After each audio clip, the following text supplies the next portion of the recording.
आरे राम जी समर्थ को नहीं दोष गोसाई। क्या समर्थ को दोष है बताओ ना। आजकल का का जमाना जी हाँ। प्रणाम प्रणाम प्रणाम। अरे तोहरो के मोटर छिले के तहार पत्तो होते दले बिया का हो मटर का छिले के दे दिल बिया आधा घंटा से छिलत नहीं छिलत रे आधा घंटा छिलत रही 4 गो दाना छिलले बड़ो। ए भाई तो मुंह है हाँ मुंह मानो तब नु जान तरे खइला से कीड़ा होला पेट में के पेट में आजकल के लोग के होता है। ता आजकल के लोग के होता हमनी के बेरा कीड़ा कहाँ रहे उहे कीड़ा बानू ओकरा पिलुआ होत होय सन पिलुआ होत रहे सा ओ घरी के मटर मटर होत रहे तारा लोग के बेरा ते अब कौन ची ए मटर है मटर है ला नहीं फुट से मर रही ऐला ना हती हती दाना ए सारे हाथी हाथी तो पहले कैसा मटर होत रहे हैं अरे छील अब तो या मारे लगी हो सब खाता रहता तू बैलू आ गइल भगवान भेज देले तरह के। अरे ई त सजानत रही ठंडा के दिन में सब मर्द लोग के मेहरारू धर देते सन हई छिलत रही रजाई में बैठी चाहे बहरी कोनो नया बात नहीं है। हमनी के बेर में जानते है कैसन मटर होत रहे कैसन हैं कैसे हई त ओ मटर के ई जोन बाटे नातियो पोता ना काहे ई ए छरनाती ना काहे कैसन मटर होत रहे हो मटर होत रहे। मटर जब अपना खेत में हो जाओ नु तो ये बुझ जा कि एगो है मटर के छेमी जोन बा मने हम का कहीं अब छोड़ा लाज लागत है कहे अरे का के बताओ एगो दाना जोन हो कोनो है दाना है मटर के एगो दानवा ए माफिक रहे कि बैलगाड़ी बोलावे के पड़ो लोड करे खातिर हई मटर के दाना दाना बैलगाड़ी बोलावे के पड़ो एगो मटर कगो मटर माने एगो अरे मटर के खेत में बैलगाड़ी बोलावे के पड़त होई मटर के खेत में दाना लोड करे के वजह से पूरा है मटर कैसे तू ले जेबा एगो मटर लेके ना जेबो मटर लेके कैसे जेबा एगो मटर में कम से कम 5 गो दाना होई 5 गो दाना में बिलाइए जेबा वही में धंस जेबा जी माटी में इतना बड़े ही दाना होत रहे दाना जोन बाटे 4 आदमी मिल के कम से कम 5 आदमी मिल के उठावे वो दानावा उठा के टेका के उठा के ले जाई बैलगाड़ी से ओकरे के ले चला आरा मशीन पर ले चलो दाना के 70-75 टुका कर ना समझ में ना आई हई मटारवा के हां बैलगाड़ी पर लाद के दाना जोन बा ओकर हई नु दाना ये नु दाना हां ये नु आज दाना होता अच्छा है उल्ले जा हां है जाके ओजिया जोन बा उ रखा आरा मशीन से 70-75 टुका ओकरा के कर ओकरा बाद जो टुका निकली फिर ओकरा के जाके गड़ासी से काट हनु ओ में के जोन बाटे जाके फिर दरवावा ओकरा के दरवावे जान लीस हां जाता में दौरे के जाता लोड ना ले जाता जोन बानू ऊपर उठ जाओ ऐसे चले लागू ओकर कटला के बाद हां फिर हथौड़ी से कूचा ओकरा के हैं ओकरा बाद तब जाके जाता चलो ओ में के जौन दाल निकलो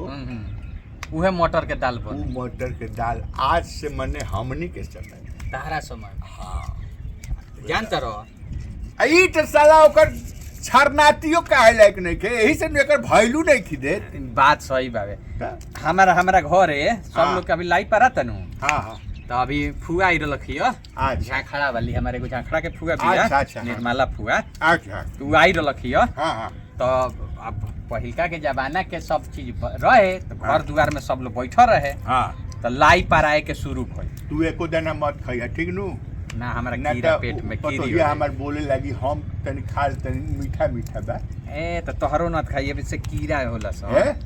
हां चपका भइल हां तो जानत रह लाई पर आइल रात हां तो बुझ जा कि लाई जो पराए के शुरू भइल हां तो पारे खातिर तो मान लाई लोग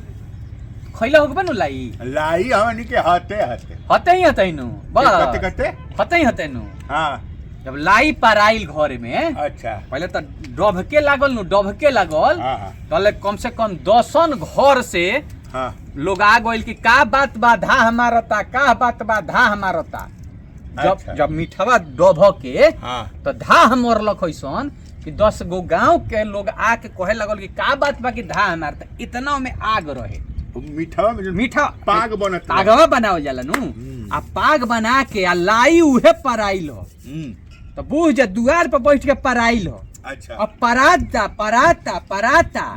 तले है मुख्यमंत्री साहब ने खन घूमत बिहार में। हाँ। तो परात इतना बड़का हो गईल हाँ। कि एके हाली लागल कि छाया ओकर पूरा अन्हार क देलक। त देखल बिहार में 2-3 दिन अन्हार रहल धूप अपना निकलल ह। तू ही बताओ 2-3 दिन घाम भइल ह? हाँ भइल ह। है नहीं भइल ह? नहीं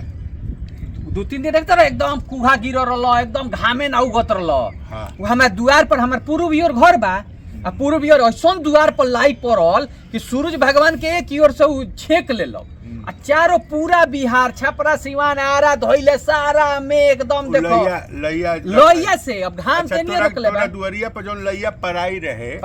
हाँ तो ओकर छाया जब पड़ल सूरज ओकर भगवान छाही जोन बाटे हां उ पड़ल त माने 3 जिला में अन्हार हो गए 3-4 जिला अन्हार कुहा पड़ल बाबे के लोग के ठंडा लागे लगल सूर चप्पल काहे निकलता है? सुनो ना हमरो है कुहा पड़ता हमरा चप्पलवा पर एते कुहा काहे साचो तू ना देख रे साले लाई तरह के पर आइल बा त 3 जिला में ओकर छाही आ गई साले सूरज भगवान से उगले त ओने घाम नहीं खे जात। अरे तो चल के देख लेला काम बा तू ही बता 3 दिन घाम आई रहे जल्दी अभी तो लाई फोड़नी है त घाम निकलल कह दे तनी इज्जती होखबे त हट जइबे हम इज्जती होके में आ बेइज्जती होके कह दे अरे तो तार एगो मटर जब ठेला कथी पर जाता रे ए साले पैदा भई रहता ओ घर तब न देखता तो चलो ना हमरा दुआर पर है घामुआ बैठल हां लइया तो फटल दुआर जाता तो बुझाता बेथी ह अकबर के अथी ह त दुआर पर जाई सारे कुकुर कहीं का सर बतावा हो एक दुआर पर ऐसा लाई पर आइल बा कि माने ओने से सूरज भगवान उगत है त 3 जिला में रोशनी नहीं खे जात है भइल बा साले कोयला खदान वाले मारा भेटा जा सारे कुकुर कहीं का साला बैठ कितना अच्छा बताओ है कटरनी अब तो हाथ धोए पड़ी। नमस्कार दोस्तों मैं आपका दोस्त वीआईपी विजेंद्र सिंह हमरा संग बानी आनंद मोहन पांडे मामा जी। और रउरा लोग देख रहल बानी Anand Mohan official YouTube channel Facebook page.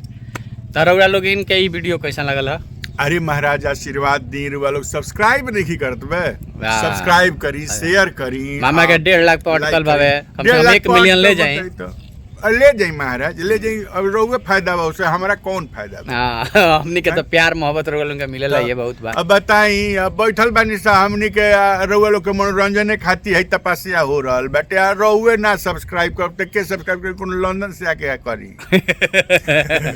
तो चलिए वीडियो कैसा लगल कमेंट करके जरूर बताएं। हंसत रही मुस्कुरात रही वीडियो देखत रही तब तक के लिए बहुत बहुत धन्यवाद। और फेसबुक पर फॉलो कर दी आनंद मोहन इंस्टाग्राम पर आनंद मोहन फॉलो कर दी यूट्यूब पर सब्सक्राइब कर दी अपना दोस्त यार पट्टी पट्टीदार में शेयर करी। धन्यवाद लव यू जय माता दी।